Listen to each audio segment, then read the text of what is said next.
This is Power Athlete Radio.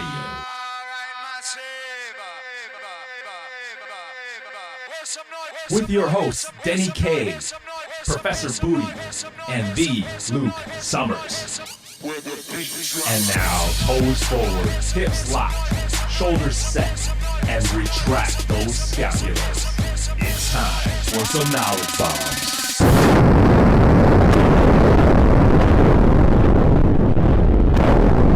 Power Athlete Nation, what is up? Episode 44 in the house. It's going to be a good one.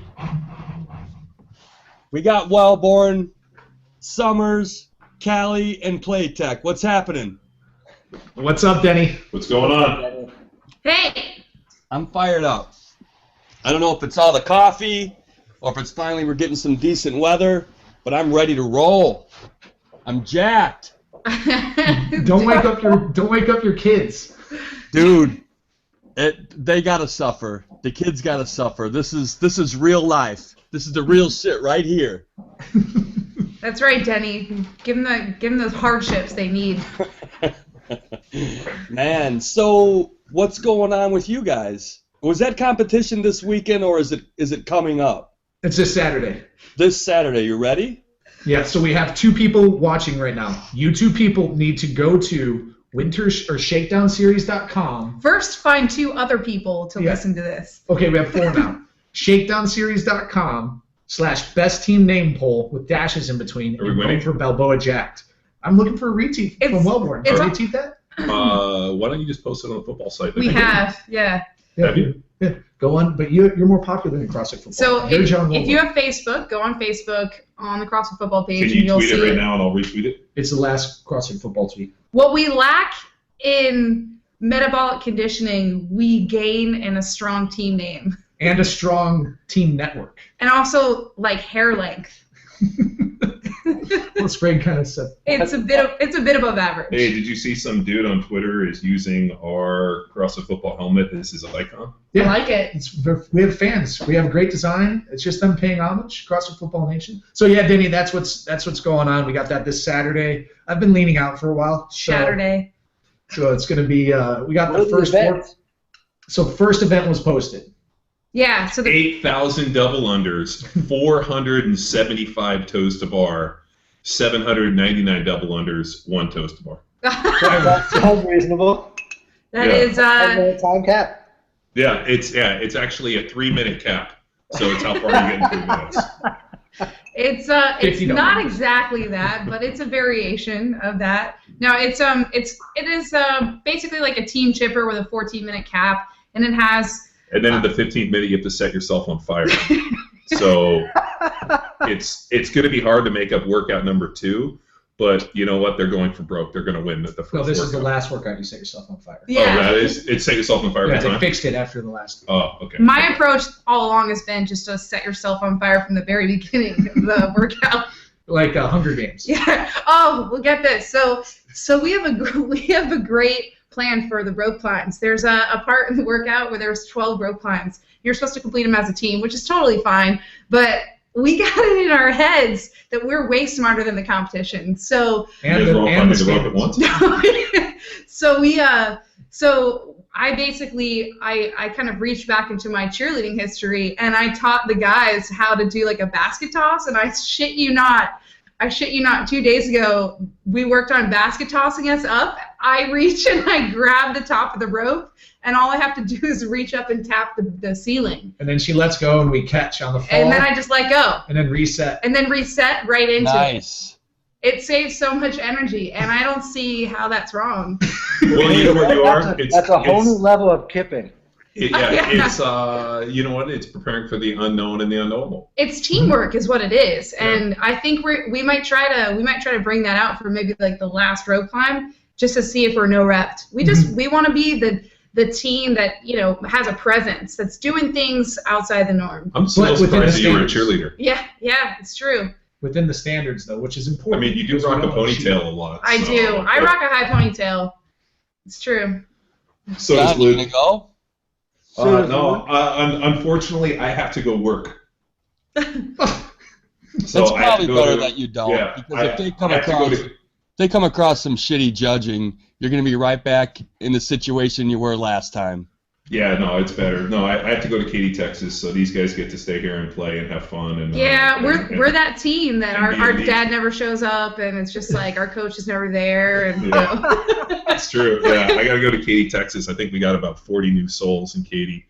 That's And, right, with so- Tax. Yeah, so I'm going with Tex and Carl Case. Case. Oh, nice. Yeah, so he's going to lift Nice. his butt down there and stand around and not be able to demo anything. So great job on booking him, Luke. That's right. He needs What's to lead warm-ups. Who's that? I don't think he can even bend his knee, can he? Yeah, he's squatting. Oh, he is?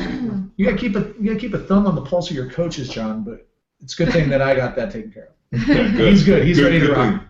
Follow his Facebook page. You'll learn everything. But Let's face yeah, it. so it's a busy weekend. Literally, like all of our coaches are tied up. Half play, half work. But really, work is play when you love what you're doing, right, John? Yeah. Oh my god. What? I quit. What else we got coming on? I quit. I'm quitting. You can't quit. Let's see. I had our programmer over in our office all day yesterday, 8 a.m. to like 8:30, 9 p.m. last night. We have everything installed. I have a short list of people who are going to go through and validate and start to seed the site with content, go through the forums, make sure everything's legit, beta test on different browsers and different computers and find all the bugs and fixes. And then we're going to go live in about a week, which is a week behind schedule because little did you know, a year ago in history, on Monday, the site Power Athlete HQ was launched for the first time. So that would be February 17th was our year birthday. And also the 30-year anniversary or 50-year anniversary of 80-year anniversary of Prohibition. When did Prohibition end? Oh yeah. Prohibition in the 30s, right? Yeah, I think February 17th, 1930. So it just so happens that our anniversary coincides with the anniversary of the end of Prohibition. So I don't know how these two things are directly correlated, but I'm sure we can come up with a theme party for that. But so everything's rolling. So it's good. The site is going to be up in a week. It's a lot of barring any major hiccups with this beta group, which Steve and Denny, you guys are going to be a part of. A lot of positive things going on. That's what I'm talking about, man. That's right. That's right. And good news from the Wellborn forefront. His home fiasco is coming to a close as well, so he's going to be freed up a little bit. You want to share a little on that, John? Did you end up just nuking it and then just starting over? What's that? Did you just nuke your house and then start over? It was such a terrible thing. You still working on your roof? No. No, So man. when we went to Argentina, I think as I was leaving to go to Argentina on the plane, my wife calls me and tells me she found a leak in our bathroom. So I told her to call the plumber and get the leak fixed. Turns out the plumber comes over and is like, your shower pan's leaking, and there's some other bigger problems with some mold. So we came home and had to call some mold remediation people, and they demoed the bathroom. Come to find out that the person who built the shower when they built the shower pan, just poured a concrete form over the foundation, like no hot mop, no shower liner, and then used drywall for the walls. No moisture barrier, no sheetrock, no Durarock, no HardieBack. Just basically took drywall and put the tiles over it, and then just rocked the shower. And the ceiling fan that they had did not vent to the outside; it vented to the crawl space, the attic above. So we demoed the bathroom down to studs. We had mold remediation, had to go in there and clean it, and we started reconstructing the bathroom. And about a week into it, I was kind of, typical form. As the homeowner who's paying the bill, I felt that I should be able to make some suggestions to the contractor, and I'd like some things done a certain way, and I'm a little critical. And the contractor quit after a week. So, no contractor, no workers, nothing, and basically a bathroom and studs. And I'm looking at this thing, and my wife was like, basically, what are we going to do? This is terrible. You got to go apologize. I'm like, I'm not apologizing to these fucking people. They're fucking crooks, and they suck. So I took it on myself to general contract it. So I called Roger, who's our lifeline, and Roger was able to grab me some buddies who were union guys, union plumbers, and brought them in, and I literally jackhammered out the floor. Those guys redid all the plumbing, and then we brought in an electrician. He rewired it, rebuilt the shower, completely redid it, laid all new tile, pimped this thing out. In the meantime, we redid the roof and redid a bunch of the siding, tankless water heaters, demoed the HVAC area and turned that into an office. And then as we were coming to a close, my wife said, if that bathroom looks so bad, I wonder what the girls' bathroom looks like. So I was like, let me go poke around. So I got a crowbar and I started kind of banging in the walls. And I put the crowbar through the ceiling, just kind of checking the drywall.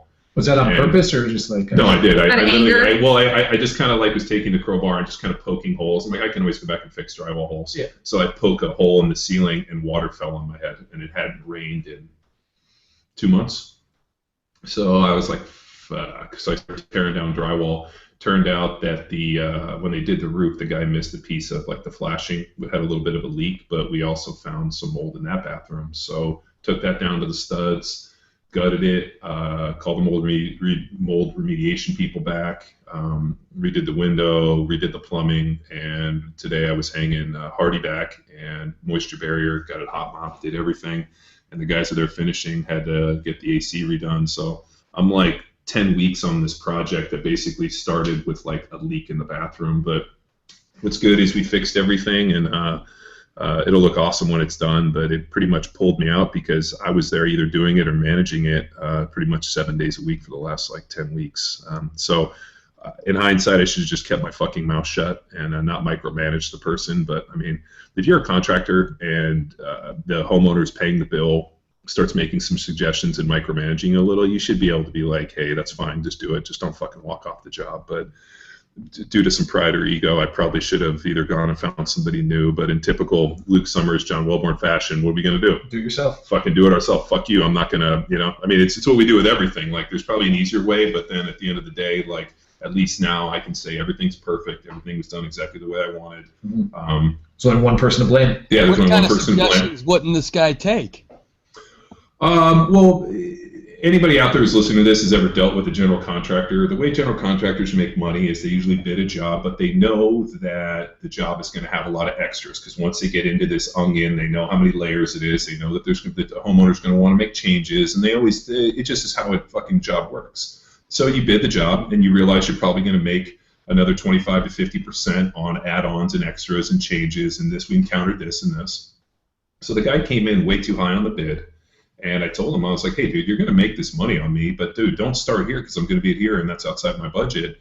And then we kind of went back and forth, and then the way they wanted to do the shower, I actually wanted to sink the shower pan, so I wanted a level bathroom, where the shower pan's level with the floor. And then I just wanted to do glass around it, and they wanted to dig it out and go deeper. And I was like, dude, don't do that. I want it done this way. And the person was like, no, this is the way we want to do it. And I'm like, hey, motherfucker, I'm the homeowner. I'm paying the bill. Do it exactly the way I want. And also, I wanted moisture barrier. I wanted Hardy back. I wanted, I wanted it hot mopped, and then I wanted to do red guard, and I wanted to just basically bulletproof this thing, go way fucking overboard, so that there's never a chance of water leaking mold. I mean, there's probably 6 steps that I didn't have to do, but I was like, well, fuck it. If we're here and it's easier, just do it this way. And the person was like, well, I don't want to be micromanaged. And then they never showed up again. Oh, man, that's bullshit. Wasn't like you were asking for too much. No, I just wanted it done perfect. But John's bedside manner, or his, you have to be able to interpret Welbornian. Mm-hmm. Right, because very few requests come without insult. Interpret Welbornian. But I'm just messing around. Yeah, I mean, if you're standing over the guy with your arms crossed, and it's like Rocky Balboa standing in front of Thunder Lips in Rocky 3, and you're kind of imposing your will on him, then yeah, he's gonna get a little bit of Napoleon syndrome. Yeah, well, fuck, dude, I'm paying the bill, and I want it done a certain way, and I want the work done to a certain standard. And I don't want to fucking half-ass shit. I mean, it isn't like I'm grabbing some dude off of Home Depot. These guys were charging Newport Beach, fucking Beverly Hills prices. And the other thing that pissed me off is the dude that came in, the contractor. When they came in, I asked the guy for his license number, and he told me he wasn't licensed. And I was like, hey, dude, if you're gonna fucking come at me with prices like this, you better have a fucking contractor's license. That's a huge problem. Yeah, I'm not fucking hiring non-contracting deal. I'm like, dude, I gotta take pictures to my insurance, and they're gonna ask me for a contractor's license, and I'm like, dude, this bill should be about 50% of what you're charging me if it's uncontracted, because I don't take the fucking hit. So, fuck you. So what do we Fuck do? those guys. Fuck contractors. Danny, you'd fit right in. Yeah, exactly. You got well, the thing is, no, at one point I wasn't a general contractor, but I worked with enough of them, and you're right, they fucking mark everything up, and then they drag everything out, and if you wanted that bed or that bathroom bulletproofed, he could have milked that out and got a little bit of extra money. Well, that, and also like my deal too is I would wake up early and I'd go like clean up, or I'd be like, hey, let me see your material list, and then I just go to Home Depot and buy it, because I'm like, hey, dude, work starts at 6. You show up at 6, and you go to Home Depot for 2 fucking hours, and work starts at 8. Why don't you start working, and I'll go to Home Depot and get everything? And they didn't like that, because they were, I'm just like, dude, I don't really care. I just want it done faster. But we ended up getting the roof done. We built an office. We built that bathroom. We're almost done with this bathroom. We did it in about 10 or 12 weeks, and we came in at about 60% of what they quoted me, and that didn't include any electrical or plumbing. So I came in way under budget, got it done exactly the way I wanted, did it cheaper, saved some dough, and did it fucking awesome. And fuck those guys. Nice. That's awesome. Way awesome. So that's what I've been doing with, and poor Luke is ready to actually strangle me, and I'll have to take him out and buy him a drink to thank him for fucking standing by while I got this done. But there's been a mutiny. When it comes to your family, dude, like after seeing that mold in my house, I felt like a piece of shit as a father that like I had mold in my house and I didn't know it. And my wife and I basically slept in our family room, pulled our bed in the family room because the bathroom was near our bedroom and there was no basically walls up for like 2 months.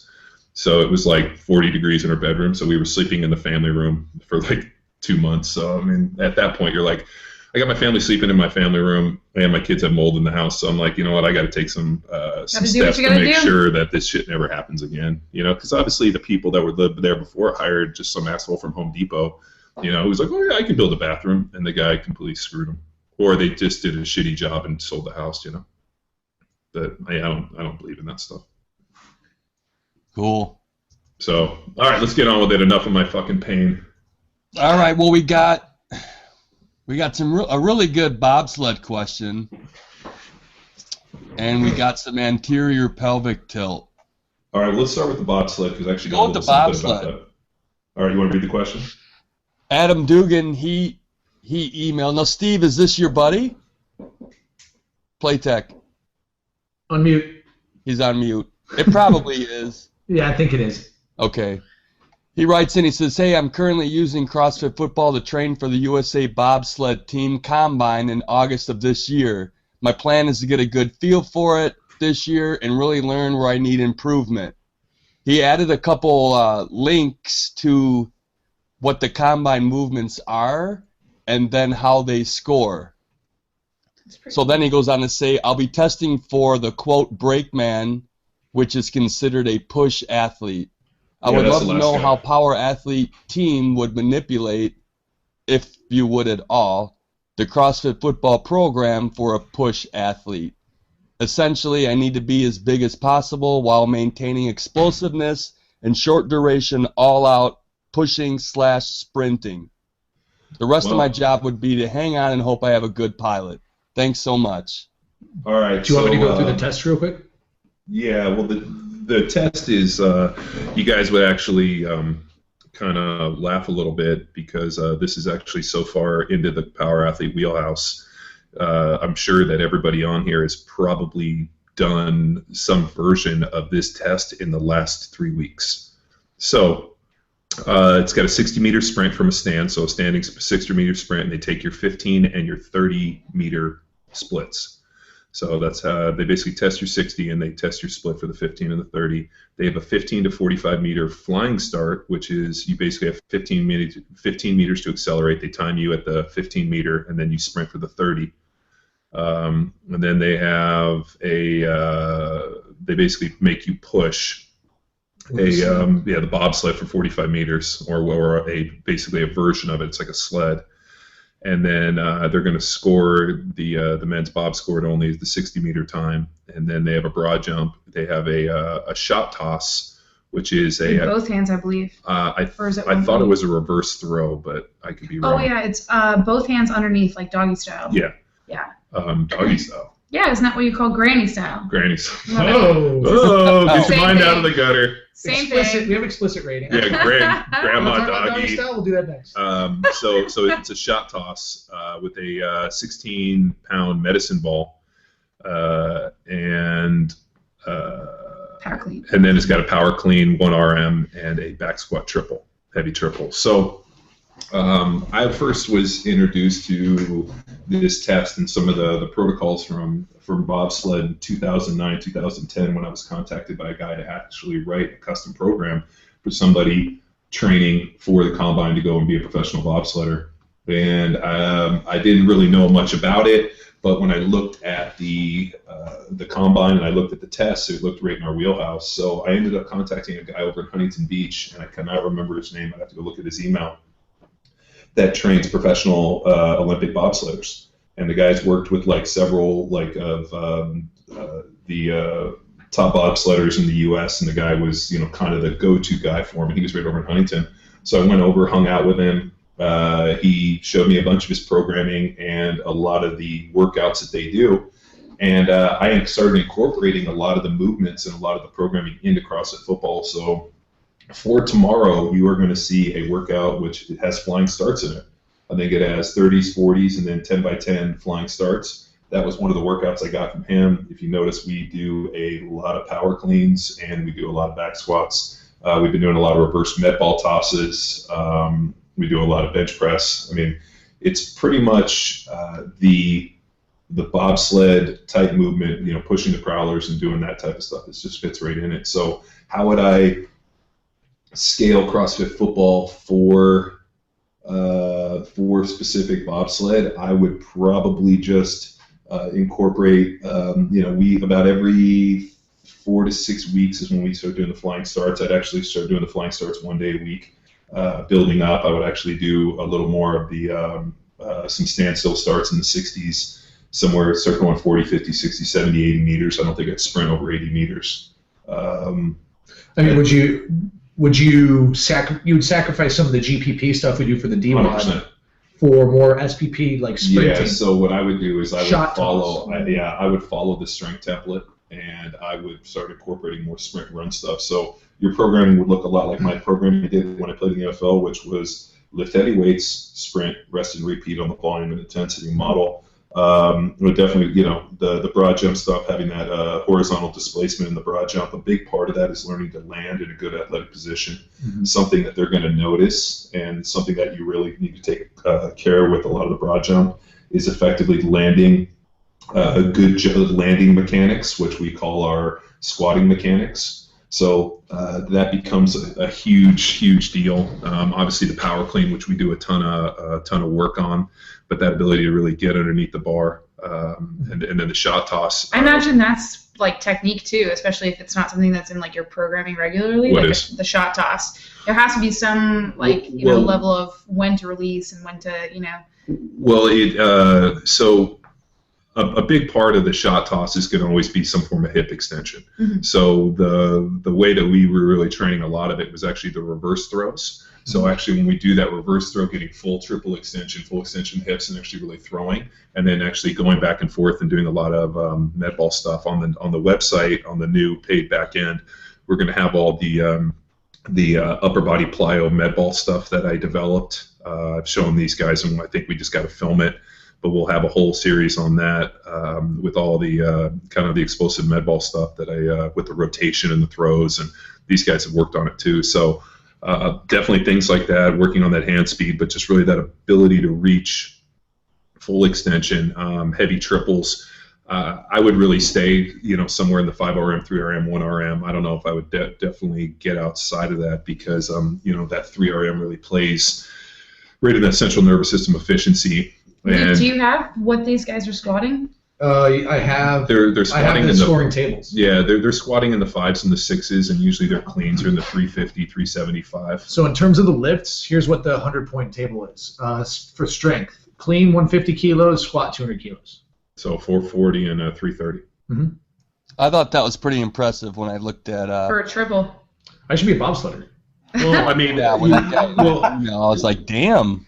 well, I mean, if you can squat 440 for a triple, you should be hopefully right around a 500-pound squatter, I would imagine. If you can power clean 150, I mean 330. Well, this is a full clean, isn't it? Or is this No, power it's clean? power clean. Oh, okay, that's good. That is good. And then what's their broad jump? 11 feet. Damn. That's ridiculous. Yeah, that's Somebody okay, who can so- move some weight and oh my goodness. So yeah, I mean, But that's for the 100-point. That's just a 100-point yeah. score. If you have, I mean, if you go back and look at the NFL Combine and see how many guys standing broad jump 11 feet, Mhm. it would not be a lot of people. I mean, I think I don't think I broad jump. I think I broad jumped maybe 10 or 9, 10, maybe just shy of 10 feet. I think Sprague can do 10 feet. Yeah, and that was working on it all the 10-2. time. Yeah, he's Yeah, got, he's 10-2. got a 10 Yeah, feet. he's got some hops. But the programming would just be more specific. I mean, there's a very, very specific, desire with the bobsled stuff. I need to be able to push this implement as fast as possible, and you have to remember that implement actually slides on ice. So just loading up a prowler with 400 pounds and pushing it Ain't gonna do it. isn't going to do it.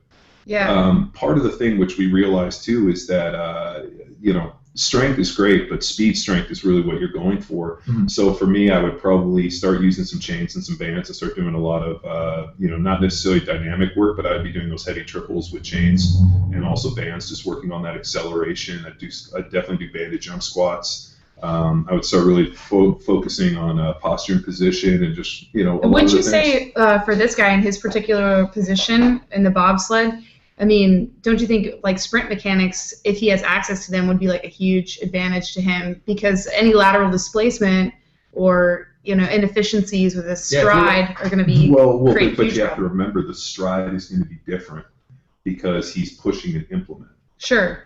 So, But even if you But how watch, if you like- watch the guys in the Winter Olympics now, I mean, it's all forward and back. There's no rotation. Yeah. No rotation of the shoulders and the hips. Which So is it's kind of Yeah. yeah. pretty specialized. So he's going to need some coaching from. yeah, well, and the best way I would know how to do it would be a lighter prowler sprint, like set up like maybe a three plates on there, Mhm. and literally work on pushing that sucker and accelerating as fast as you can. I mean, I think somebody shot us a question the other day asking about prowler push mechanics. Is it better to push with your arms straight or your arms bent? And watching the bobsled guys, what did you see them do? I think that they do arms bent, I want to say. Yeah. Well, it's kind of interesting that I think when I watched them, they had their arms bent, but at the very end, they push their arms and they straighten them. So, CrossFit wrote a really cool CrossFit Journal article about bobsled training. And when I read it, everything I was going through, I was like, wow, sounds like a bunch of power athletes. I was like, wow, yeah, it sounds exactly like our training. And it would have been awesome if the CrossFit Journal had been like, oh yeah, this looks a lot like what John Wellborn does. And one thing I do want to mention here is he's really calling this athlete a push athlete. I mean, the act of pushing a sled, still requires a lot of pulling in your training. Yes. You know what I mean? So I don't want him to confuse that either and think he should just go push cars. I think he's referring to that as his Yeah. position name. Yeah, that pushing motion, well- but it's a posterior-driven movement pattern. For sure. Well, it is, but I mean, if you look at those, if you just look at the physiques on the bobsledders, what you notice about them? Quads. Massive quads. They're doing it wrong. No, I'm just No, I'm kidding. I'm kidding. no, they had massive quads and they had But they have huge big fucking asses, traps. too. Yeah. I mean, they were all big trap guys, so there's obviously a lot of pulling in their program. They have a lot of. I guarantee they don't have much change of direction. They just all fucking mass acceleration. Those guys are built like drag cars. So, big quads, big backs, big shoulders, and you definitely have to have a strong upper body to be able to get yourself into position to be able to drive that sucker. So my programming looked like flying starts. I do a lot of 50, 60, 70, 80 meter sprints. Mm-hmm. I do a lot of prowler sprints if I was going to do any conditioning, and I do I'd focus more on max effort type stuff instead of more of a conditioning. I'd push like 1 on the minute, 30 meters for 10 minutes, and I'd make sure that every one was faster. I'd start timing stuff. You got to remember, Tex and I have been stuck in a little bit of a rabbit hole on a lot of this lactic acid and a lot of this training stuff, and we've been really kind of tweaking out a lot on the Speed Trap Charlie Francis stuff. And there's kind of a interesting thing where we kind of instinctually just kind of found within the last 5-6 years of this program that a lot of the sprint stuff that we've been doing is very similar to what Charlie Francis was doing, especially with like, hey, we need you to run over 94% of your fastest time consistently. We talk about that for the max effort sprints, that, hey, we need to find your fastest time, and then you need to be able to run within 94% of your fastest time, or we even say 95%. And if you didn't, you need to rest longer, because the only way you're going to get fast is by running fast. And, and then a lot of the tempo recovery runs that we do on the minute kind of fit within that. So I would definitely err on the side of that big horsepower, short duration guy. And if I was going to do any type of run stuff or any type of conditioning, it would definitely be in that kind of tempo recovery, sub 75%. Just trying to work on that. But I would do nothing that would cause any conversion of fast twitch to slow twitch fibers. So would you do like? I'm sorry, I was just checking some Q&A. So would you do intensity style prowler pushes, where you would have full recovery? Certain distances, maybe like a 50-meter type deal, lighter weight, always trying to hit a certain time range, right? Yeah. A loaded sprint, essentially. Yeah, but you have to remember, because that thing is on ice and the sled weighs, I figure out I guarantee that these guys have a specific weight on the prowler with a specific surface that they know most mimics and replicates the bobsled. Yeah, a little Google, probably some Google. Yeah, it's probably like a Elite FTS prowler with 3 plates on a cement surface, or 4 plates on turf, let's say. A specific turf. On a specific turf, it equals that. The other one I'd probably do is plate pushes. Just because that plate push is so good on the quads. Those blow me up. I'm just really able to hold that good position and get in that good horizontal displacement. Coincidentally, I was just testing, always trying to fuck with our members at our gym, plate pushes with 2 hands on 10-pound plates to see what that would be all about. Harder. You go a lot faster, obviously. Yeah, but you end up. But you crash out on like a round trip just as quickly as you would with 90 pounds. Well, yeah, I thought that the 100-pound plate pushes were easier. Yeah. Because it was more surface area and I could push it, whereas the 45s, your legs start going and then I would fall. Mm-hmm. But and then there's also the double hundreds. Ooh. I didn't pull that out today. No one was up for it. But so there's Adam commented and said, hey, thanks for answering. Hopefully we got all your questions covered and got you some guidance there, Adam, on that. Keep us posted. I don't know. Those are my numbers. Maybe I should just be a bobsledder. I think you should. Yeah. No problem. Yeah. Broad jump 11 feet. You're pretty strong, and you're pretty explosive. The problem is you'd have to go see Bueller and get your calves turned back on. Thora, what's her name? Thora Birch. Is that her name? The Australian girl. I think she's a snowboarder. I actually met her at Bueller's place. Oh yeah. I remember him talking about her. Yeah. Yeah, Thora Birch. Yeah. Saying that she was going to the Olympics. She's pretty good. Yeah. Pretty good. Yeah, Thora Birch. How do you spell his name? Bueller? Dr. Bueller. Craig With an Bueller. H. It has an H. Anywho. Okay, so what's next? We got anterior pelvic tilt. Woo! Who does That's it? right. Here for the booze. Seems he emailed in saying he's been dealing with anterior pelvic tilt. Sounds like a personal problem. Yeah, it sounds like a venereal disease. It sounds like a venereal disease. He's like, I went on spring break and I came back with an anterior pelvic tilt. Well, he has it. I thought he's just been like dealing with it. You know what I mean? Dealing with it. So what's our common name for anterior pelvic tilt? CrossFit guy butt. It's actually the problem is it's just the way that I get rid of anterior pelvic tilt is I actually put a walnut between my butt cheeks and I crack it. I squeeze my butt as hard as I can. I try to crack that walnut. But it's also a good way to just eat your nuts. Yeah, that's how you like things. Especially doggy style.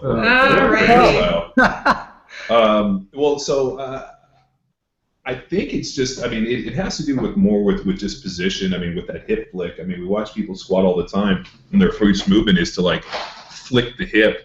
And what I've found is that if you squeeze your butt as hard as you can and spread the floor and just squat into it instead of trying to like fucking, hey, look at my ass, I'm gonna present, you're usually in pretty good shape. So yeah, if people stand and squat, here, let's do it. Let's just do it right now. Well, the other way, the other way where we've effectively fixed it is, and I've done this many times, is when people are squatting, I've actually taken my hands and tried to push their knees together, and what they'll do is they'll drive their knees out.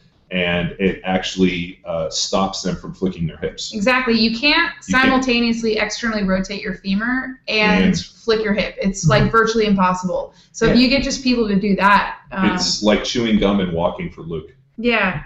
Can't do it. I can maybe do that. No, let's take everyone through the drill. Let's see if they can do it. Okay, so if you are listening to this right now, first things first, that's 8 of you, 6 now. But everyone else, once you get this on Friday, stand up and just go through like that anterior pelvic tilting motion. And if you don't know what anterior pelvic tilt is, think like you're at a wedding. Stick your butt out. They're playing Jump On It, and it comes to that part where it's like dun, dun, dun, dun, and you shift your hips to the right and then back. That's anterior pelvic tilt. So you can roll your pelvis forward and back. Now, what you want to do is where Callie's favorite part is, spread your feet out a little bit, about shoulder width apart, put your hands on your butt or your glute medius. And what you want to do is spread the ground apart with your feet, and you'll feel your glutes lock up and flex, right? Yes. So far, so good. Now your glutes are locked up, you're spreading the world. Now what I want you to try and do is just tilt that pelvis a little bit. Try to tilt it like you were at a wedding, jumping around that Jump On It song. And you're gonna see like you have no ability to... Because you're engaged. Because your hip girdle is locked in. Yeah. Now, all you got to do is start to coordinate and build the coordination to sit back into a squat while spreading the world apart, maintaining external rotation and abduction and a flat foot on the ground while going into hip flexion and knee flexion. It sounds really complicated, but it's not. No, it is. We'll give you the sitting down lesson for $10. Just, externally rotate your femurs, and you will not tilt your pelvis. So... And also, anybody who has hip pain, this was a huge cue for me because I had a hip injury, like what I perceived to be in like my hip flexor. And when I started that spread the world mentality at the start of my squat, I was much more in a much more supported position at the bottom of the squat, and all of the pain went away. So, and I've seen that, I've given that cue to numerous people at seminars, and they're like, holy shit, I actually have a stretch reflex down here. I actually feel more supported. My hip doesn't hurt. So it definitely has a lot of benefits. And we have really a whole catalog to start building that skill, because it's, for some people, they just never used it, so you have to teach them. So we have our MR hip, we have our MR clamshell, we have side pillar starfish, we have Captain Morgan's, and all that stuff. The good news about all that stuff is, right now, it sounds like Greek to everybody who's never been to a seminar. Even people who've been there, you're like, fuck, how do I even do that? Dude, when I was over in Hawaii working with a military group 2 weeks ago, and so for the workout, we showed up and put them through all the assessment stuff that we do in CrossFit football, and I hadn't actually demoed any of that stuff in a while, because we'll usually coach people through it, and I actually demoed it, and I was like, fuck, I forgot how hard this stuff was. But sure enough, dead bugs, no problem. But you know what was killing me was the swimmer squat to the rotations, or the lunge twist. Yeah, if you don't rotate. Oh, dude, I realized my shoulder was all locked up after I was like pulling my shoulder, but so a lot of this stuff is designed to address all these limiting factors we see in movement flaws, and all that stuff is going to be cataloged, videotaped, movement demo, walkthrough on our new site. So, I mean, we're going to be able to heal some people just by sending a couple links and, having an hour or two a day learning some new drills and then putting that into practice for 10 minutes before your workout. And Ingo corrected me. The song's called Apache. For those of you who don't know, Ingo DJs for weddings at the local VFW. I think it's only $20 to get him for the night. Bar and bat mitzvahs. And bar and bat mitzvahs as well. And he also is Ingo the Clown, if you have young kids who want to clown for their fucking birthday or whatever. Thank you, Ingo. They also call him Crazy Ingo. Yeah, he actually dresses up in the what was the clown outfit that Pennywise? No, it was no, Pennywise is a band. They're a band, but also the clown from It. Yeah, it's No, scary. no. That was Ted Bundy used to dress up. I think it was Ted Bundy. Yeah, No, Ted was it Bundy. Ted Bundy used to dress up as a Big clown? Ted Bundy fan. Huge. And that was the No. It's John Wayne. yeah, John Wayne Gacy, and John Wayne Gacy. that's who the clown Chicago. from Spawn was based on. Oh, okay. Yeah, but John Wayne Gacy used to go to kids' birthdays as a clown. Yeah, that's Oh, you know, that's the that is the same clown like concept. The guy from Spawn, John Leguizamo. yeah, that's so yeah, from the movie Spawn, that's where they Yeah. got his costume was from John Wayne Gacy. Yep. This is You pretty know, educational. I actually John Wayne Gacy met me Weird. when I was probably like, yeah, and I lived, right? But when I was probably, I don't know, 3 or 4, Oh Jesus! I remember my mom, you know, she obviously was going through a divorce. One of her jobs was she kind of ran like a motor hotel right off of an interstate here, probably about an hour north of Chicago. And John Wayne Gacy like stayed the night there one time. And when he came in to pay the bill, he was like, you know, hey, thanks a lot, and this and that. And he goes, oh, is that your son? And you know, my mom's like, yeah. And he's like, oh, what a cute little boy. Put his hand on my head, gave me that good old nug, right? And went God. on. And So that's your claim to fame, that was my then? encounter with the professional Dude, crazy. I just got fucking goosebumps, dude. That's creepy. That is Isn't that fucking freaky, man? crazy. Who My is mom that? tells that story. I'm like, John Wayne God Gacy? damn, man. He was a serial killer. In the Midwest. Yeah, so in he the was in the Midwest. Midwest, and they unearthed. He wasn't like, BTK, was he? No. No. This guy. So this guy, they dug up between his basement and his backyard like 50 bodies of young boys. Yeah, Whoa. dude. He was a fucking weirdo. It's like Callie's basement. And Just kidding. That was a joke. That was a joke, people. She buries dogs down there. Yeah. cats. Well, that's how she gets rid of her cats. I don't ever get rid of my cats. Schmookums, get off the couch. Schmookums 4. Where we at? Nowhere. Jesus, this thing Where went we off the going? rails fast. Nowhere. Well, you know, I think that's good for anterior pelvic tilt. Crush the walnut. All you need is a fucking walnut. Yeah, walnut, and then we'll put together like a little drill book once we get everything up and loaded on the new site, on the new You know, backup. I use that a lot in the CrossFit classes, you know, like spread the earth, engage your glutes, keep them tight when you squat. And I can see that some people get it, and some just can't keep that engaged while they go through the squatting motion. Yeah, you got to teach it. And There's like a disconnect, like what you were talking about. yeah, we have drills. I mean, we have a ton of drills for that stuff. So I guess it's just, it seems easy for me, but I mean, you know, sometimes I take this shit for granted and got to remember that if you're just starting out, you know, it might not be so easy. yeah, for some people, it's like trying to teach them to throw lefty. You know, they're just uncoordinated. So Absolutely. All right. what else? That's going to put us right around 45 minutes. All right, let's see what we got in terms of maybe some questions. Adam says, thanks. Ingo says, touche. And then Brian B., our shoulder guy, right? He had the shoulder issue, right, Callie? Yeah. He said that spin class is going well. Yeah. I made a joke to him a while ago about how he should just quit weightlifting and just take up spinning. We've had a few people at our gym recently do that. So Yeah, the Wilbornians. I think it's because it's a great way to meet chicks. That is true. Steve-O does spinning. That's what Yeah, I'm that's what I'm saying. Yeah, Steve-O's been going to the spin. Have you guys?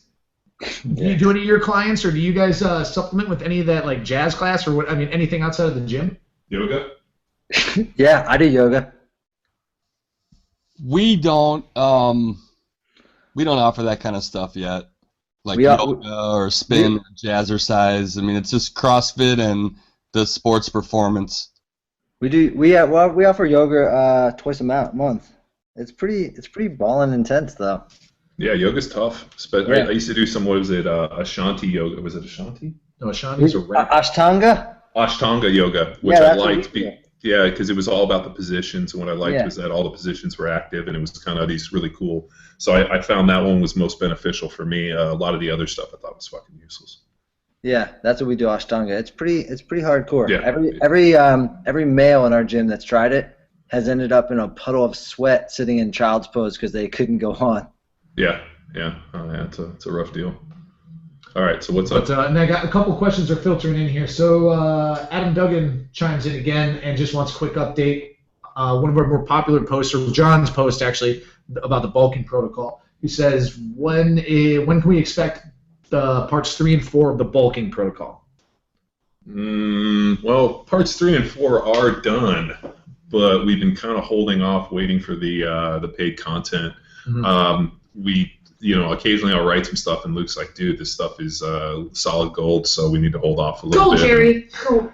So, those things will get launched when the new site probably gets launched, or when the new backend gets launched, and with it we'll, sample meals and really go through it and show you guys how to kind of balance the macros and, show kind of what we do and how to kind of skin it all together. So that's when that's coming. So, yeah, right around the corner, dude. Yeah, so it'll be here. Patience is a virtue. And then a little, so I think this is kind of response to like fashion versus function. Yeah.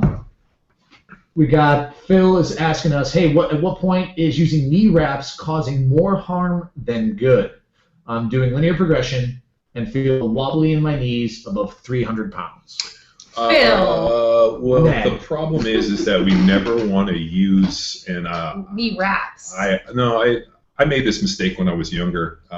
When I was 14 years old and we started squatting, at the point where I should have been milking the linear progression, we were doing singles, which was stupid. But we started using knee wraps. And the problem with the knee wrap, especially for a younger athlete that doesn't really have a ton of training time or tendon strength or muscularity or whatever, is the knee wraps become not a training aid, they become a training crutch. And the problem with knee wraps is they actually compress the kneecap and they drive the patella into that patella track, and they can cause a lot of problems, especially for younger athletes. Well, Phil, it's supposed to be hard. Your knee should be a little wobbly if 300 is on the higher end of what you're squatting. And it's a 3x5. So it's a 3x5. So the problem is what I would say to you is I would not look at using knee wraps for the linear progression. I would use knee wraps more for a more advanced athlete, and I would do it farther down the line. So, I mean, if you're at the point where you're thinking like, hey, I'm going to need, the only way I'm going to continue this training or this linear progression is by using knee wraps, I think. Maybe reset? Yeah, I would reset, and I would just start resetting it, and I'd keep trying to drive it up. I mean, what you're looking for is you're looking for your body to drive that natural adaptation if all of a sudden that crutch becomes part of the knee wrap. Do we use knee wraps with our more advanced athletes? Yes. Do we use them very often? No. And the reason being is I just think they're real hard on the knees. Well, and the other thing, too, is if you're competing in weightlifting and knee wraps are a part of your ensemble and they're going to be a part of your testing sort of material, then you need to practice with them and you need to use them in your training. I mean, Louis, when the guys out at Westside, they squat in knee wraps, and they don't throw the knee wraps on until maybe 2 or 3 weeks before the competition. They don't squat with them, but they also don't throw their suits on. They'll start taking some warm-ups and some testing with it as they get closer. But, the problem is that those type of performance gear and those type of performance aids and, can be extremely hard on the body. I think the golden rule, though, is more so than not, people are more inclined to go and lean on a training aid, and that's kind of what's the point of the article, is that it shouldn't be your first choice. It shouldn't be like your instinct, like, oh, the weight's getting heavy, I'm breaking my posture a little bit, let me throw on something that's going to put me in that position, as opposed to having your body struggle through and find that proper posture, or struggle with slightly wobbly knees or something in a 3x5. So you just don't want it to be something that's putting you into a position. And I think that's more of the problem that we see with people who are, breaking at their back. They're not assessing that as like a training issue. They're sort of just saying, well, I've taken this as far as I can go. Let me add some external support. And I mean, in our I know there's a couple athletes in our gym that are on linear progression that are relatively adapted athletes. I mean, they've been lifting weights still, for a couple of years, but Cali's made them strip off their equipment. They don't squat with belts anymore. They don't deadlift with belts. They don't use their wrist wraps on their pressing, and they're going through linear progression again. And they're getting stronger. They're getting stronger. And, I mean, when they gear up and they put their belts on and their wrist wraps on or whatever the heck they've been using, they're going to be even stronger. They feel like Superman. Yeah, and, Phil got back to us and said he's old as hell, which, I don't know. Even if you're old, we don't really evaluate it by chronological age. I'd ask you more how long you've been lifting weights.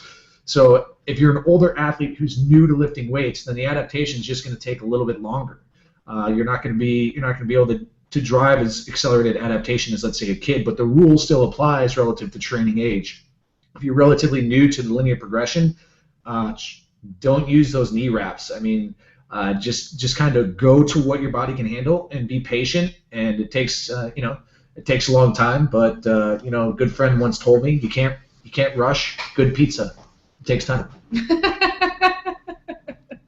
What? That's true. That was Papa John. What's his name? What's Papa John's name? Oh, the gluten pusher? The gluten pusher? Is that what it is? Yeah, that's what I call Black Market. Papa John. He doesn't look very Italian to me. John. So yeah, Phil, I guess what I would do, man, is just try to ditch them. Try to ride it out. If your knees are achy from squatting, then it could be a whole different set of can of worms. But for anyone else out there with that issue or with that question or that's attacking linear progression and gearing up significantly, try to ditch it and just really strengthen the system. It's about strengthening posture and position anyways. We're just it's the preparatory phase to when you really start to lift some serious weight. But, guess what? The floater was announced. I just vomited. Cerebro. Oh! What is it? 3-minute AMRAP assault bike. Oh! Got it. John Wellborn is a genius for Luke Summers. He's a mind reader. 3-minute AMRAP. 10 thrusters, 10 pull-ups. I'm going to skip that one. That's 45 pounds. Wow.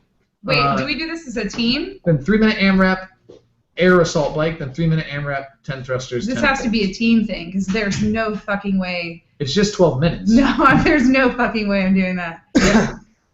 So did you guys catch that? Steve, did you catch this? Yeah, it sounds like something I've been doing. Yeah, dude, that's been the training we've been testing. My gosh, that sounds like... And you said the weight's 45 pounds? Yeah, it's with the bar. It's just for the bar with men and women. That's just straight gut check right there. Stupid. Those That's thrusters. terrible. Luke, can you even do 10 pull-ups? I don't think so. And hey, bro, I told you that in confidence. Oh. That's a confession, Father. This is a problem because I've been training 135-pound thrusters. Uh-oh. For 2. No. For 2? No. It's fine. Hey, we're fine. It's fine. We're fine. It's fine.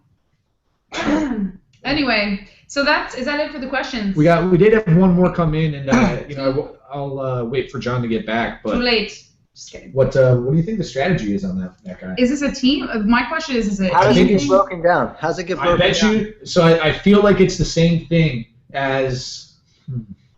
So last time we had 2-minute AMRAP calories on the ski erg, and then 2-minute AMRAP snatch. So what I think is. This has got to be a team one where one person does this, another person does that. You think so? And then Fuck one person's resting? How many people are on your team? I feel like it would be they shoot you through the chute. Okay, so you 3, 2, 1, go. Partner 1 gets their first 3-minute AMRAP. On minute 4, partner 2 backfills, and partner 1 goes to the next station. Let me just tell you what I'm saying is that I hope this is a team one. I'm just projecting my insecurity of just going to a pain cave for fucking however 12 minutes of this is. No. I think it's going to be, is it a 4-member team, 4 3-minute AMRAPs? So probably each just do a 3-minute AMRAP, right? That's what I'm saying. Yeah, that's what I'm saying. Because think about it. How long would it take? So this is the floater, right? How long would so you do assault bike and I do thrusters. Yeah, let's say we all went through the chute. Then that's going to be 12. That's still way too long. That's like 24 minutes, right? That's 14 minutes. Even if we went. Oh no. Yeah, you're right. I don't know. I don't have the figures in front of me, but this sounds fucked up. So Steve, if all 4 of us went through the chute and did 4 3-minute AMRAPs, that's ultimately going to be 24 minutes, I like right? that you're asking Steve because he's he's a professor. No, if there's 4 3-minute AMRAPs, that's 12 minutes per athlete. But think about this. But it's through a chute, so I go in. Shoot. Yeah. Oh, it's too long. I think it's going to be one. I think it's way too long for Kelly starts. Kelly starts, and then when she's done, she tags Luke. Luke starts, and Luke tags whoever else is on your team. It's going to be 3 minutes of straight suck. Yeah, because otherwise it would take forever to get 70 teams through that thing. Because the thrusters and pull-ups are a joke, but you got to just crush that bike. Good thing I've been having Luke do all this live. Yeah, Luke is all about that. I'm all over that, dude. So one more question here, John. This is from Tyler, and it's about, remember when we got caught in the wormhole about linear progression, about duration and optimal adaptation, and how we just kind of put it all on the board and walked away when it got way too complicated for us? So he said, he's asking, at one point I thought I heard John mention that he was working on an article about how long a linear progression could be effective. What are the current thoughts about when it's more effective to jump off the linear progression? Now, in terms of it being effective, you could linear progress forever, right? It would work forever, but it won't be optimal forever. Well, everything works. Not everything works forever is really the tagline we use at the seminar. And just because something works today doesn't mean it's going to work tomorrow. It's kind of like, a classic example is let's say I'm going to use an analogy from some bodybuilding stuff. I remember when I was rapping with John Meadows a little bit, he was talking about getting people in shape for a contest, and he's like, as soon as something starts to work, let's say we'll do some diet stuff, and then the minute that all of a sudden they get a big change, we change something immediately, and we keep changing it, and keep chasing it, because if you keep using the same stuff, you're running into problems. We do the same thing with some of the linear progression stuff. I mean, effectively what you're doing with linear progressions, you're changing the adaptation by adding weight each time. We're keeping the reps constant, but we're increasing volume because you're adding weight to the bar each time. So, you could probably get to the point where you could linear progress by ounces, but then are you really going to get the necessary desired effect? So, we do continue to use linear progression. We just space it out instead of trying to go for, add 5 pounds every week. We'll break it up and it'll be every 3 weeks that we'll all of a sudden do a new 5RM, and we'll start trying to push it that way. And we'll start kind of linear progressing the 5RM. By effectively what we're doing is we're cutting down the volume. So the difference between the collegiate and the amateur, obviously we're doing 30 reps a week, adding 10 pounds a week in total. So we're, adding, let's say, 300 pounds of load each week. When we come back in the collegiate, we'll do the 5RM, and so we're actually going to do 5 reps at obviously a heavier, and then we're coming back a few days later and maybe doing some form of some rep work, and then we're starting to kind of build it that way. So it's just a different way to attack it. Now, and you could also kind of lump who's on linear progression. Don't you think you could lump them into a couple matrices? So let's say you have a 14-year-old kid who's never lifted weights. Yep. He's probably going to benefit in playing sports. He can linear progress till he's maybe almost 18 or 16, perhaps, between off season and season the problem is everybody wants a definitive answer, and the bigger issue is we're all unique organisms, in that I don't know what your stresses are, I don't know what your diet looks like, I don't know if you're trying to gain weight, I don't know what your sports load looks like. If you could contact me, you gave me all these things, I could probably pretty well guess exactly how far you're going to go, and based on your numbers and how things are getting, and weight to strength ratio and what your training history, you kind of pull all these matrix together, you can start kind of understanding it a little bit. When we were working on, or the article that I wrote, or which I probably haven't even put out there yet, on the amateur progression, really fits within some of the neurological and the physiological effects of what we're doing with that intra and intermuscular coordination, and then obviously going and branching off between the hypertrophy and the central nervous system efficiency. So, the amateur window is a very, very specific, very, fleeting thing, and the problem is, I think where people get into trouble is when they start kind of chasing it. If you all of a sudden say, hey, day one I'm coming in and I'm going to follow everything to the T, would it last 20, 24 weeks with resets? months, maybe. You could probably string it out to maybe even 7 or 8 months. The problem is how many people are willing to go in and put the grind in every single day. Failures consistently. We get people that are jumping in and out, doing this, and all of a sudden they go play a sport and they go do this and this. So we've seen linear progression. I think Nate didn't fail for something crazy. It was like 20 weeks he didn't fail, and then when he failed, it was fucking epic. So it really depends on the individual, how dedicated you are. Also, maybe some, physiological factors. How fast the central nervous system's wiring up. What extra stuff are you doing? Are you doing a lot of conditioning work? I mean, Nate didn't do any conditioning work, and I think what hurt him in the end was that he didn't have that conditioning base. Are you doing too much conditioning? I think there's a perfect blend, and I really try to monitor it on CrossFit Football, where you're not doing too much.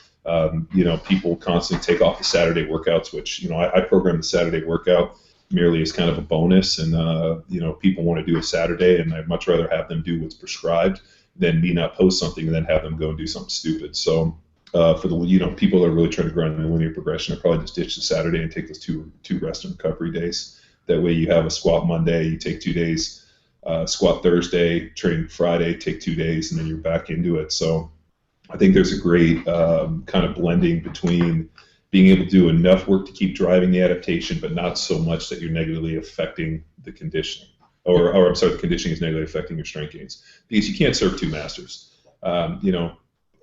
Historically, you couldn't serve two masters. It seems interesting now in the CrossFit world that, these guys are extremely well-conditioned athletes and they're all fucking super strong. So CrossFit's rewriting some of this stuff, but you also have to remember that the guys that are at the pinnacle of CrossFit are also highly trained, advanced athletes. These are not beginning athletes. So you have to kind of temper that stuff. And then, in terms of evaluating effectiveness and optimal approach, there's the end goal in play as well. Now, what if a guy came to you, he's like, hey, dude, I want my strength work to take 20 minutes, and I just want to add a little more weight to the bar every week or every other week. I'm not training for anything critical, then do linear progression. But when the automatic looking glass that we assume, so I don't know exactly what Tyler's training for, but is like optimal performance and accelerated adaptation. We're trying to get you the best position, strengthen it as quickly as possible, and continue to progress your lifts as quickly as possible. So with that in mind, I mean, that's something to build some context and put a fence around a lot of what John was saying. So I think we murdered that one, didn't we? Big time. John Wayne Gacy'd it. Buried it in the basement with 30 bodies. All right, John's got to go back to the job site. I got to roll. Thanks, guys. See you, John. Thanks, John. See you, Chief. See you. But yeah, that's it. What else we got? John, you got anything cooking for Well Food or anything? Any specials we need to know about? No, we just launched a new shopping cart.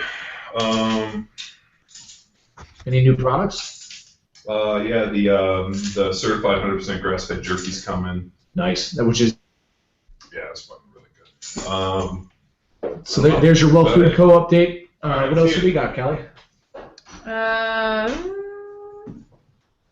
We got certs coming up. If you are listening, people, if you're listening and you are in Buford, Georgia, you can meet the amazing, the talented, the C-list celebrity, CrossFit celebrity, Steve Playtech in person.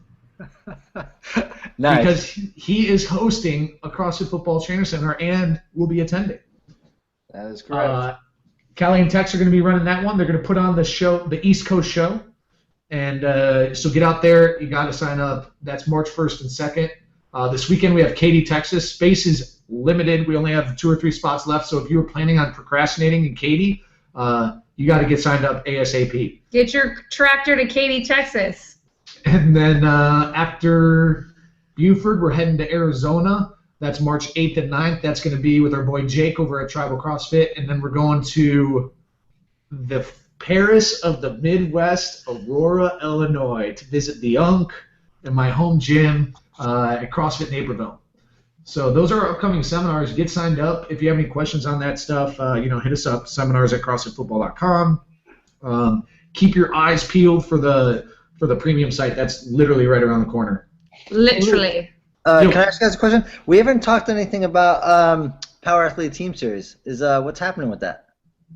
Power Athlete Team Series is coming together. Unfortunately, the attention is going towards the Huntington Beach one right now, the Badges for Life. Our goal for the Power Athlete Team Series is not to have a string of, I guess you would call it a series. So in terms of planning, it takes a lot less preparation because we have scoped out some locations that we will be conducting the Power Athlete Team Series from simultaneously. So it'll be done on the exact same weekend in all of these locations. So there's about 5 cities in which this is going to occur, and it's going to be towards the end of September. So we're just finalizing some dates. It's in the future. Unfortunately, with the new site and the kind of the new material going up, our focus has been on that, and with it just mainly being a handful of us here, like Luke, myself, and Tex, the attention has not been on the series. It's going to be easier, logistical to put it together, but much bigger in terms of its reach, I guess you could say. The brilliance, at least for anyone who runs throwdowns or competitions, I mean, simplicity is fucking king. Yeah, and the biggest thing too, like safety as well. And I know we've harped over this, but like making sure that the judges are briefed on safety and how to maintain a safe area. So they're not in charge of helping the athlete do anything, but they are in charge of their area. Like, and then picking a set of movements that are challenging, representative of the overall goal, and then programming something that is going to be obtainable, but also that those who are crushing it represent the true power athlete. You know what I mean? Like, we're not just trying to see who the fittest people are. We're trying to see whose training best prepares them for feats that require a bit of athleticism. You know, so but in doing all that, we know that it's pretty simple criteria. Make it simpler on our end, and it'll get even bigger with each iteration. Yeah, we've had a lot of people reach out wanting to host, and I've gotten back to all of them and pretty much said the same thing. You know, we're vetting a few locations in a handful of cities, and you know, right now I have a very specific vision for how the whole thing's going to go down, and you know, I have those people's information, but ultimately it's looking like it's going to be just a weekend thing with a championship to follow in Vegas at CrossFit Max Effort. Vegas. So that's to simplify it a little bit. Obviously, it makes a little more logistical sense for us, but it also, you know, this is a whole nother conversation for a whole nother podcast. But you know, it's really hard when you're competing with some big name competitions that have a tendency to kind of monopolize like the entire summer. But yeah. One day we'll be that competition. So cool. Yeah. What else, boys? Guys? Is that it? I think that's it. You know, we got some updates for the next show. We're gonna talk a little bit Ultimate Frisbee. We had a submission on somebody asking about some templates for the Ultimate Frisbee. Keep coming in with the comments and the reviews on iTunes for Power Athlete Radio. I went through those. Thanks to everybody who's given us a review and also taking the time to write a little blurb. But yeah, get in there. Take a couple minutes. Let us know how we're doing. Again, if there's anything you wish we could do, put it in the suggestion box. It's the garbage can next to your fucking computer. Just kidding. Podcasts are the wave of the future. I'm obsessed with them, and so please give us some feedback, because one of our personal goals, my personal goal, is that we can be nominated for some sort of, like, within the category of fitness or sports, to be nominated for a prize next year, for an award for most entertaining or informative. And there's a lot of kind of competitions like that out there. So 800 plus subscribers. What? That's legit. Yeah. That's legit. Yeah, 800 plus subscribers. We get about 4,000 listens. Podcast. I have 600 of those email accounts, but it was worth it. Nice. So we're almost real deal. Power Athlete turns 1 year old. Power Athlete Radio is All almost a grossed year up. old. I mean, we're a couple months will be our first show, right? We'll have to look that up. Big time. Maybe on the year show, we all get fucking drunk. And let's get some more comments So on that'd be like a normal I show didn't for say Eddie. naked. let's get more Yeah. comments on anything posted to the Power Athlete site. Oh, you want more Articles, comments? videos. Listen, dude, you just wait. Dude, I'm telling you, like, we have the solution. Once you guys test this out this week, I want you, like, the opportunity for interaction is going to be huge, and we're actually going to start channeling a lot of the content we see on CrossFit Football is going to have a home on Power Athlete, right? Nice. I mean, really, CrossFit Football, we want to see your results. You got some questions about the WOD, yeah, maybe the comments is the right place, but I want to try and keep that for tracking results, and people can see what other people are doing, and then we're going to have a whole social network on Power Athlete HQ where you're going to be able to, bullshit about anything under the sun, mostly training related, but obviously there's that corner for the people who want to talk about chicks or whatever. People talk about these. or get a shirt, autographed Or- shirt. or from dudes. Callie. Yeah, exactly. Callie's corner. We have Callie's corner. Corner. Callie's Corner will be Dew Talk and shipments for signed shirts. Yep. That's right. Hey, hey, hey. So, well, boys, hey, thanks a lot. And thanks everyone for listening. We got to go. We got training to do. Go to John's. Maybe we should get that assault bike from John's house. Assault! Did someone say assault? How does the assault bike compare to the Airdyne? It's a It's lower. way easier. It's a lower power curve. Oh, wow. So you I actually. was wondering about that. Is it the same thing or? No. So it's So on, let's say your Airdyne, your Schwinn comp series, It's you get, you go 30 seconds as hard as you can. You're going to get maybe, 10 or 15 calories. But if you go 30 seconds as hard as you can on the assault bike, you're going to walk away with 8 to 12. You know what I mean? So it's a lower power curve, so you're going to get less calories. But, I mean, still, it fucking blows. depends dude. how fast Yeah. you are. Luke. So you get to use you get your arms, your push pull, your legs. It's chain driven, You chain get driven, your not belt, arms. You get to use your legs. chain driven, not belt driven. So a lot of the other Airdynes are belt driven. The pedals are a little sturdier, a It's little like bigger. it's Jesus's bike. If is what we Jesus have. rode an Airdyne, it would be the assault bike. It's a fucking We love hardest. those guys, and those guys are legit too. So, and hey, if you own an affiliate and you don't have an assault bike, go get one. Are you out of your mind? There's no replacement for it, really. And Playtech, just bring your old raggedy ass Airdyne to the bike shop and have them fix that pedal. And we just bought one. Oh, did you? We bought one off of Craigslist for $150. Dude, can't go wrong. I'm I was telling gonna you. get one for the house, and one of my coaches bought it for the gym, little fucker. But and even those things, I mean, they need some servicing. But a lot of the service parts you get online for cheap. I know we replaced a bunch of stuff on ours for like $40. Oh, nice. And All right. basically rebuilt it, so you don't have to go through the whole trouble of finding a new one. But anyways, okay, there's my bro fest for the assault bike. Nice. All right, Nice. cool. Cool. All right, boys, let's call it a wrap. Wrap it. That's it. Say that. That's a wrap. 44 done. All right. Take care, boys. See you. Talk to you next week. See you All guys. right. See you in hell. See you guys.